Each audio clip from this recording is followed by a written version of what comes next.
প্রিয় দর্শক, আমরা বিভিন্ন সময় আপনাদেরকে দেখানোর চেষ্টা করলাম আজকে বর্তমান বাজার। তো আজকে কথা বলার চেষ্টা করব। এখানে কিন্তু আমরা দেখতে পাচ্ছি ঈদের যেহেতু এখানে আদা এবং পেঁয়াজ, রসুনের, মরিচের কিন্তু এখন একটা ভিড় পড়বে, সবাই অনেকে কিনবে। তো কথা বলার চেষ্টা করব। ভাই কেমন আছেন? ভালো আছি। আদা কয় টাকা কেজি? আদা হলো 180 টাকা কেজি। 180 টাকা। কিছুদিন আগে কত ছিল? কিছুদিন আগে ছিল ওই বাজারে 170 টাকা 60 টাকা ছিল। হ্যাঁ, বাজার হালকা একটু বাড়ছে না? বাড়ছে। পেঁয়াজ কয় টাকা কেজি? পেঁয়াজ হলো 40 টাকা কেজি। 40 টাকা কেজি। পেঁয়াজ না কিছুদিন আগে একটু বেশি ছিল, কমার কারণে বেশি ছিল একটু কমছে। কমছে। কমছে বাজার। এটা কি পেঁয়াজ? এটা দেশি পেঁয়াজ। দেশি পেঁয়াজ। দেশি পেঁয়াজ। দর্শক, আপনারা দেখতে পাচ্ছেন যে 40 টাকা কেজি কিন্তু পেঁয়াজ। আর এখানে আমার সাথে রসুন আছে। রসুন কয় টাকা কেজি? রসুন 120 টাকা কেজি। 120। কিছুদিন আগে হয়তো মনে হয় 200 এর উপরে ছিল মনে 200 হয়। উপর ছিল। প্রিয় দর্শক, আপনারা দেখতেই পাচ্ছেন এখানে কিন্তু বর্তমান বাজার যেহেতু চলে আসছে, তো এই সময়ে কিন্তু আমাদের অনেক কিছু কিনতে হবে। এটা কি চিকন ডাল না মোটা ডাল? চিকন ডাল, চিকন ডাল। চিকন ডাল কয় টাকা কেজি? চিকন ডাল 130 টাকা কেজি। 130।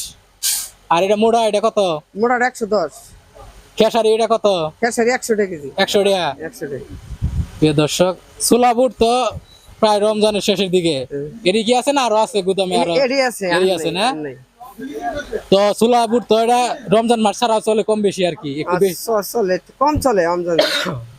কম চলে। সেমাই আছে আপনার এখানে? না আমার সেমাই না, নুন সেমাই নামাই নি কে।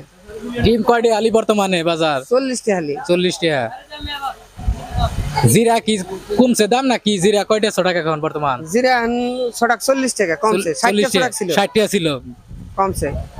প্রিয় দর্শক, আপনারা দেখতে পাচ্ছেন বর্তমানে যে বাজারটা, আমি আপনাদেরকে দেখানোর চেষ্টা করবো। যেহেতু আমি আরেকটা এখানে শুকনা মরিচ আছে। শুকনা মরিচ কোনটা কত? এখানে তো 3 রকম দেখতাছি, কোনটা কত? এটা হলো 270 টাকা কেজি, ওটা 280 টাকা। মানে এটা বেশি, কোনটা বেশি? ওটা একটু মোটা, তো একটু বেশি। মোটা, ওটা চিকন, ওটা চিকন সাইজের। জাল কি মোড়াটা বেশি না চিকনটা বেশি? চিকনটা বেশি, চিকনটা বেশি। চিকনটা বেশি। চাল কি কি আছে এখানে? চাউল আছে আপনার, কাটারি বুক আছে, তারপর চিনির গুঁড়া আছে। চিনি গুঁড়া চাল বর্তমান কত প্রাইস? প্রাইস কেজি হলো আপনার 120 টাকা কেজি। 120। 20 টাকা। দাম হয়তো মনে হয় আপ ডাউন করে না, এটা ওইরকমই না? ওইরকমই থাকে, কমলে 10-5 টাকা কমে বাড়ে। ধন্যবাদ আপনার। প্রিয় দর্শক, আপনারা বর্তমানে দেখতেছেন যেহেতু ইফতারের টাইম, আর আমরা বেশিক্ষণ সময় নেব না, আমাদের এখানে কিন্তু শেষ করার কথা ছিল। আমরা আজকের বর্তমানে বাজার আপনাদেরকে দেখানোর চেষ্টা করলাম। তো এই ছিল আজকের ভিডিও। পরবর্তী ভিডিওতে আপনারা অবশ্যই আমাদের সাথে থাকবেন। ধন্যবাদ সবাইকে, ভালো থাকবেন, সুস্থ থাকবেন।